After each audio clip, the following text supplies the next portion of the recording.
Take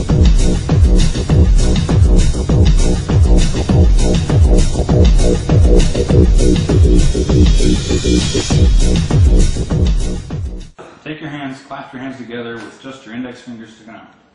And I want you to just focus on the tips of your fingers. Just focus on them, and I want you to use your imaginations, just like when you were little girls, when you would have tea parties, play with Barbies, all those things came to life. Use that imagination. And imagine that in your fingertips are a pair of magnets. And those magnets are slowly pulling closer and closer together. And they're pulling tighter and tighter, and they're pulling stronger and stronger. Closer and closer until it's so strong they come together and completely touch. Alright, put your hands down for a second. Why did that work? Is there any reason for that to work other than your mind knows what happens when magnets get close together, and your mind just said, hey, I know what's supposed to happen, and made it happen, right? Alright, that's your mind actually can do, can make you capable of much more than we realize. And that's just a simple test. You can let go now.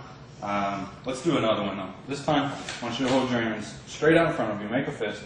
Go ahead and close your eyes this time. I want you to imagine, same powerful imagination. I want you to imagine that in your left hand, you're holding a bucket. And in that bucket, I'm coming and I'm pouring sand.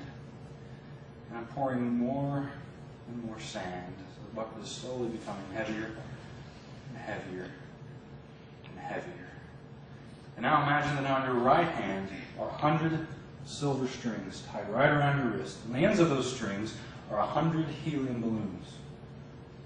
And you can feel the helium in the balloons tugging upward, up, up, higher and higher. As you feel the sand in the bucket pulling your left hands down, lower and lower, getting heavier and heavier. And the balloons are tugging and lifting and pulling higher and higher and higher. And they continue pulling and they continue reaching until your arm is pointing straight up towards the sky, lifting, tugging, pulling higher and higher and higher. And as you imagine that, as you feel that happening, if I touch you on the arm and say the word sleep, you're going to allow yourself to completely relax into a nice, deep trance. Feel those balloons pulling, tugging higher and higher and higher. The bucket of sand dragging lower, lower, and lower. And sleep all the way down, loose, and then relax. Sleep all the way down, loose, and then relax. Allowing yourself to go drifting, dreaming, floating.